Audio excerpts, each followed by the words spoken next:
ఈనాడు ఇందిరమ్మ పుట్టినరోజు సందర్భంగా గొప్ప వ్యక్తి, ఉక్కు మనిషి, మరి ఈనాడు కాళోజీ నారాయణరావు గారి యొక్క కాళోజీ పేరు మీద కళాక్షేత్రాన్ని, కాళోజీ కళాక్షేత్రాన్ని ఈనాడు మనం ప్రారంభోత్సవం చేసుకోవడం జరిగింది.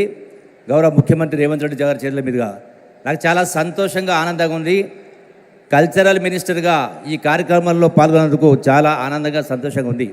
ఒక మహామనిషి, తెలంగాణ ఉద్యమానికి ఊపిరి ఊదుతున్నటువంటి ఒక మహామనిషి.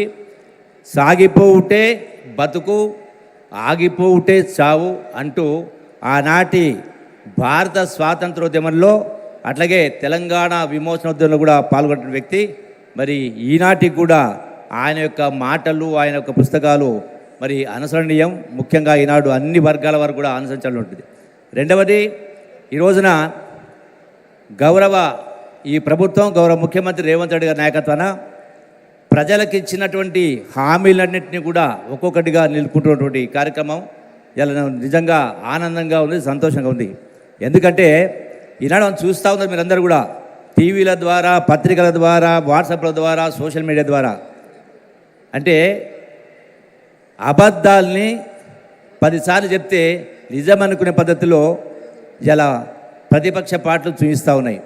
ఈనాడు ఎటువంటి పరిస్థితుల్లో ఈనాడు ఈ 6 గ్యారెంటీలు కానీ ఇవన్నీ కూడా అమలు చేస్తూ ఉన్నాం. ఒక్కసారి ఈ రాష్ట్ర ప్రజానీకానికి, రైతాంగానికి, అన్ని వర్గాల ప్రజలకు మళ్ళీ 10 సంవత్సరాలు పరిపాలించిన కేసీఆర్ యొక్క ఆయన యొక్క పరిపాలన దక్షుడని మాట్లాడుతూ ఉన్నారు చాలామంది.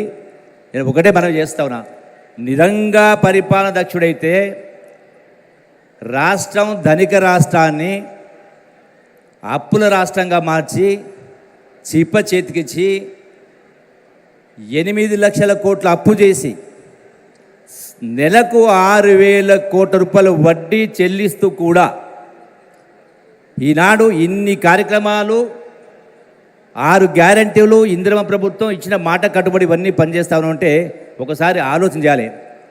ఇలా ఆనాడు 2023 సెప్టెంబర్ నాడు, ఎన్నికల కంటే ముందు, రైతు భరోసా ఇవ్వడానికి అక్షయ పాత్ర లాంటి రింగు రోడ్డును కూడా 7,000 కోట్ల రూపాయలకు అమ్మేసి ఆనాడు రైతు భరోసా ఇవ్వడం జరిగింది. అంటే ఎంత గొప్ప పరిపాలన దక్షుడు.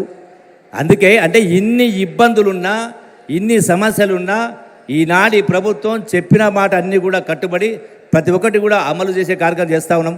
మరి ఈ సందర్భంలో మరొకసారి నిజమైనటువంటి నివాళి కాళోజీ గారి యొక్క జీవన విధానం, వారి మాటలను అనుసరించాలని అవసరం ఉందని చెప్పని మరొకసారి మీ అందరికీ సవినంగా విజ్ఞప్తి చేస్తూ, ఈ అవకాశం ఇచ్చే పెద్దలందరూ కూడా గురుపై నమస్కారం తెలియజేస్తూ సెలవు తీసుకుంటున్నా. జై కాంగ్రెస్.